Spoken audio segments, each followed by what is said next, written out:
Ia tidak takut kepada salju untuk seisi rumahnya, karena seluruh isi rumahnya berpakaian rangkap. Ia membuat bagi dirinya permadani, lenan halus, dan kain ungu pakaiannya. Suaminya dikenal di pintu gerbang, kalau ia duduk bersama-sama para tua-tua negeri. Ia membuat pakaian dari lenan dan menjualnya. Ia menyerahkan ikat pinggang kepada pedagang. Pakaiannya adalah kekuatan dan kemuliaan. Ia tertawa tentang hari depan. Ia membuka mulutnya dengan hikmat. Pengajaran yang lemah lembut ada di lidahnya. Ia mengawasi segala perbuatan rumah tangganya. Makanan kemalasan tidak dimakannya. Anak-anaknya bangun dan menyebutnya berbahagia. Pula suaminya memuji dia. Banyak wanita telah berbuat baik, tetapi kau melebihi mereka semua. Kemolekan adalah bohong, dan kecantikan adalah sia-sia. Tetapi istri yang takut akan Tuhan dipuji-puji. Berilah kepadanya bagian dari hasil tangannya. Biarlah perbuatannya memuji dia di pintu-pintu gerbang. Wahyu pasal 21. Langit yang baru dan bumi yang baru. Lalu aku melihat langit yang baru dan bumi yang baru, sebab langit yang pertama dan bumi yang pertama telah berlalu, dan laut pun tidak ada lagi. Dan aku melihat kota yang kudus, Yerusalem yang baru, turun dari sorga, dari Allah, yang berhias bagaikan pengantin perempuan yang berdandan untuk suaminya. Lalu aku mendengar suara yang nyaring dari tahta itu berkata, "Lihatlah, kemah Allah ada di tengah-tengah manusia, dan ia akan diam bersama-sama dengan mereka. Mereka akan menjadi umatnya, dan ia akan menjadi Allah mereka. Dan ia akan menghapus segala air mata dari mata mereka. Dan maut tidak akan ada lagi. Tidak akan ada lagi perkabungan, atau ratap tangis, atau duka cita, sebab segala sesuatu yang lama itu telah berlalu." Ia yang duduk di atas tahta itu berkata, "Lihatlah, aku menjadikan segala sesuatu baru." Dan firman-Nya, "Tuliskanlah, karena segala perkataan ini adalah tepat dan benar." Firman-Nya lagi kepadaku, "Semuanya telah terjadi. Aku adalah Alfa dan Omega, yang awal dan yang akhir. Orang yang haus akan kuberi minum dengan cuma-cuma dari mata air kehidupan. Barang siapa menang, ia akan memperoleh semuanya ini, dan aku akan menjadi Allahnya, dan ia akan menjadi anakku. Tetapi orang-orang penakut, orang-orang yang tidak percaya, orang-orang keji, orang-orang pembunuh, orang-orang sundal, tukang-tukang sihir, penyembah-penyembah berhala, dan semua pendusta, mereka akan mendapat bagian mereka di dalam lautan yang menyala-nyala oleh api dan belerang. Inilah kematian yang kedua, Yerusalem yang baru."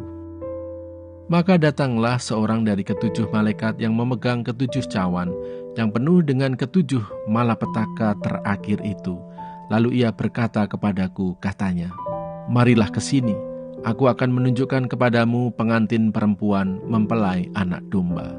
Lalu di dalam roh ia membawa aku ke atas sebuah gunung yang besar lagi tinggi, dan ia menunjukkan kepadaku kota yang kudus itu, Yerusalem, turun dari sorga, dari Allah.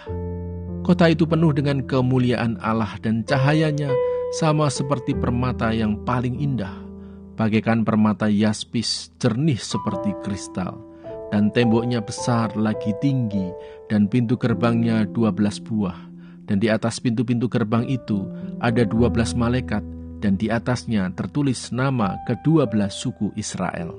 Di sebelah timur terdapat 3 pintu gerbang, dan di sebelah utara 3 pintu gerbang, dan di sebelah selatan 3 pintu gerbang, dan di sebelah barat 3 pintu gerbang. Dan tembok kota itu mempunyai 12 batu dasar, dan di atasnya tertulis ke-12 nama ke-12 rasul anak domba itu. Dan ia yang berkata-kata dengan aku mempunyai suatu tongkat pengukur dari emas untuk mengukur kota itu serta pintu-pintu gerbangnya dan temboknya. Kota itu bentuknya 4 persegi, panjangnya sama dengan lebarnya, dan ia mengukur kota itu dengan tongkat itu, 12.000 stadia, panjangnya dan lebarnya dan tingginya sama. Lalu ia mengukur temboknya, 144 hasta, menurut ukuran manusia, yang adalah juga ukuran malaikat. Tembok itu terbuat dari permata yaspis, dan kota itu sendiri dari emas tulen, bagaikan kaca murni, dan dasar-dasar tembok kota itu dihiasi dengan segala jenis permata. Dasar yang pertama, batu yaspis. Dasar yang kedua, batu nilam. Dasar yang ketiga, batu mirah. Dasar yang keempat, batu zamrud. Dasar yang kelima, batu unam. Dasar yang keenam, batu sardis. Dasar yang ketujuh, batu ratna cempaka. Yang kedelapan, batu beril. Yang kesembilan, batu krisolit. Yang kesepuluh, batu krisopras. Yang kesebelas, batu lazwardi. Dan yang ke-12, batu kecubung. Dan ke-12 pintu gerbang itu adalah 12 mutiara. Setiap pintu gerbang terdiri dari 1 mutiara, dan jalan-jalan kota itu dari emas murni bagaikan kaca bening. Dan aku tidak melihat bait suci di dalamnya, sebab Allah, Tuhan yang Maha Kuasa, adalah bait sucinya. Demikian juga anak domba itu. Dan kota itu tidak memerlukan matahari dan bulan untuk menyinarinya, sebab kemuliaan Allah meneranginya, dan anak domba itu adalah lampunya. Dan bangsa-bangsa akan berjalan di dalam cahayanya, dan raja-raja di bumi membawa kekayaan mereka kepadanya. Dan pintu-pintu gerbangnya tidak akan ditutup pada siang hari, sebab malam tidak akan ada lagi di sana. Dan kekayaan dan hormat bangsa-bangsa akan dibawa kepadanya. Tetapi tidak akan masuk ke dalamnya sesuatu yang najis, atau orang yang melakukan kekejian atau dusta, tetapi hanya mereka yang namanya tertulis di dalam kitab kehidupan anak domba itu. Pengawas orang-orang Lewi di Yerusalem adalah Usi bin Bani, bin Hasabia, bin Matanya, bin Mika dari Bani Asaf, yakni para penyanyi yang menyanyi sementara berlangsung kebaktian di rumah Allah. Karena mengenai mereka ada perintah raja yang menetapkan peraturan untuk para penyanyi menurut keperluan setiap hari. Petahia bin Mesezabel dari Bani Zerah bin Yehuda diperbantukan kepada raja untuk segala urusan mengenai bangsa itu. Tentang tempat-tempat kediaman di daerah perladangan, sebagian dari Bani Yehuda tinggal di Kiryat Arba dan segala anak kotanya, di Dibon dan segala anak kotanya, dan di Yekabseel dan desa-desanya, di Yesua, di Molada, dan Bet-Pelet, di Hasar-Zual, di Berseba dan segala anak kotanya, di Siklak, di Mekona, dan segala anak kotanya, di En-Rimon, Sora, Yarmut, Zanoah, Adulam, dan desa-desanya, di Lakis dan ladang-ladangnya, dan di Azeka dan segala anak kotanya. Demikianlah mereka berkampung dari Berseba sampai Lebak Hinom. Dan Bani Benyamin tinggal mulai dari Geba, di Mikmas, di Aya, di Betel, dan segala anak kotanya, di Anatot, Nob, dan anaknya, di Hasor, Rama, dan Kitaim, di Hadid, Seboim, dan Nebalat, di Lot dan di Ono, lembah tukang-tukang. Beberapa rombongan orang Lewi dari Yehuda bergabung dengan orang Benyamin.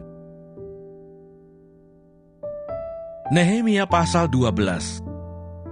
Daftar para imam dan orang-orang Lewi. Inilah para imam dan orang-orang Lewi yang berangkat pulang bersama-sama Serubabel bin Sealtiel dan Yesua, Seraya, Yeremia, Ezra, Amaria, Maluh, Hatus, Sekanya, Rehum, Meremot, Ido, Ginetoi, Abia, Miyamin, Ma'ajah, Bilga, Semaya, Yoyarib, Yedaya, Salu, Amok, Hilkia, dan Yedaya. Itulah kepala-kepala imam dan saudara-saudara mereka pada zaman Yesua. Dari orang-orang Lewi, Yesua, Binui, Kadmiel, Serebia, Yehuda, dan Matanya. Matanya ini dan saudara-saudaranya memimpin nyanyian syukur, sementara Bakbukia dan Uni dan saudara-saudara mereka berdiri di hadapan mereka itu menurut kelompok-kelompok tugas. Yesua memperanakan Yoyakim, dan Yoyakim memperanakan Eliasib, dan Eliasib memperanakan Yoyada, dan Yoyada memperanakan Yonatan, dan Yonatan memperanakan Yadua. Pada zaman Yoyakim yang menjadi imam adalah kepala-kepala kaum keluarga ini: Meraya dari kaum keluarga Seraya, Hananya dari kaum keluarga Yeremia, Mesulam dari kaum keluarga Ezra, Yohanan dari kaum keluarga Amaria, Yonatan dari kaum keluarga Meliku, Yusuf dari kaum keluarga Sebanya, Adna dari kaum keluarga Harim, Helkai dari kaum keluarga Merayot, Zakaria dari kaum keluarga Ido, Mesulam dari kaum keluarga Gineton, Sihri dari kaum keluarga Abia, dari kaum keluarga Minyamin, Piltai dari kaum keluarga Moajah, Samua dari kaum keluarga Bilga, Yonatan dari kaum keluarga Semaya, Matnai dari kaum keluarga Yoyarib, Usi dari kaum keluarga Yedaya, Kalai dari kaum keluarga Salai, Heber dari kaum keluarga Amok, Hasabia dari kaum keluarga Hilkia, dan Netaneel dari kaum keluarga Yedaya.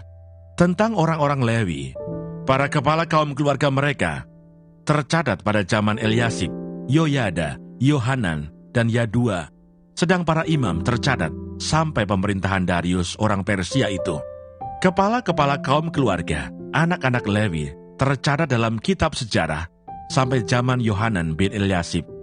Inilah para kepala orang-orang Lewi: Hasabia, Serebia, Yesua bin Kadmiel, dan saudara-saudara mereka yang berdiri di hadapan mereka untuk menyanyikan puji-pujian dan syukur sesuai dengan perintah Daud abdi Allah itu, kelompok di samping kelompok. Matanya, Bakbukia, Obaja, Mesulam, Talmon, dan Akub adalah penunggu-penunggu pintu gerbang yang mengadakan penjagaan di gudang-gudang perlengkapan pada pintu-pintu gerbang. Mereka itu hidup pada zaman Yoyakim bin Yesua bin Yosadak dan pada zaman Bupati Nehemia dan Imam Ezra ahli kitab itu. Pentahbisan tembok Yerusalem. Pada pentahbisan tembok Yerusalem, orang-orang Lewi dipanggil dari segala tempat mereka dan dibawa ke Yerusalem untuk mengadakan pentahbisan yang meriah dengan ucapan syukur dan kidung, dengan ceracap, gambus, dan kecapi. Maka berkumpullah kaum penyanyi dari daerah sekitar Yerusalem, dari desa-desa orang Netofah, dari Bet Gilgal, dari Padang Geba, dari Asmawet, karena para penyanyi itu telah mendirikan desa-desa sekitar Yerusalem. Para imam dan orang-orang Lewi mentahirkan dirinya, lalu mentahirkan seluruh umat itu, dan kemudian pintu-pintu gerbang dan tembok. Lalu aku mempersilahkan para pemimpin orang Yehuda naik ke atas tembok, dan kubentuk dua paduan suara yang besar. Yang satu berarak ke kanan di atas tembok, ke jurusan pintu gerbang sampah. Di belakangnya berjalanlah Hosaya, dengan sebagian dari para pemimpin orang Yehuda, pula Asaria, Esra, Mesulam, Yehuda, Benyamin, Semaya, dan Yeremia. Dan dari kaum imam yang memegang nafiri, Zakaria bin Yonatan bin Semaya, bin Matanya, bin Mika, bin Sakur, bin Asaf, dan saudara-saudaranya, yakni Semaya, Asarel, Milalai, Gilalai, Maai, Netanel, Yehuda, dan Hanani, dengan bunyi-bunyian Daud, abdi Allah itu. Sedang Esra ahli kitab itu berjalan di depan mereka. Lalu pada pintu gerbang mata air, mereka langsung naik tangga-tangga kota Daud, pada jalan pendakian tembok lewat istana Daud, dan berjalan sampai pintu gerbang air di sebelah timur. Dan paduan suara yang kedua berarak ke kiri, dan aku mengikutinya dengan sebagian dari orang-orang itu melalui tembok dan menara perapian sampai tembok lebar. Lalu kami melalui pintu gerbang Efraim, pintu gerbang lama, pintu gerbang ikan, menara Hananeel, dan menara Mea, sampai pintu gerbang domba. Mereka berhenti di pintu gerbang penjagaan. Kemudian kedua paduan suara itu berdiri di rumah Allah.